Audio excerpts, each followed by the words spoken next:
এটা হচ্ছে ডিমের এক্স-রে মেশিন। মূলত হচ্ছে ডিমটা এই ফার্টাইল কিনা, হ্যাঁ ফার্টাইল কিনা আমরা এই ছোট জায়গাটার মধ্যে বসিয়ে এখান থেকে যখন লাইটটা জ্বালাই, আমরা একটু পরে দেখাবো, তাহলে বোঝা যাবে যে ভ্রূণটার কি পরিস্থিতির মধ্যে আছে। এটা কি হোমমেড? এটা আমার হোমমেড। এটা অনেকে কাদা দিয়ে তৈরি করতে পারে, কাঠ দিয়ে তৈরি করতে পারে। আমি কাঠ আর সিমেন্ট দিয়ে তৈরি করেছি। আমরা দেখতে পাচ্ছি যে এটার মধ্যে কিন্তু অলরেডি ব্লাড জমেছে। হ্যাঁ, তার মানে এটা ফার্টাইল ডিম। হ্যাঁ, ওকে, এটা থেকে বাচ্চা হবে। হবে। নেক্সট,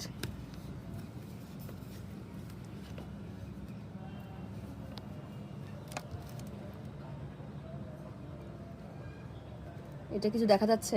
দেখা যাচ্ছে এই যে ব্ল্যাক একটা শেড দেখি। আছে। দেখি এটা হ্যাঁ, একটা এটা ব্ল্যাক, হ্যাঁ, এটা হবে। the black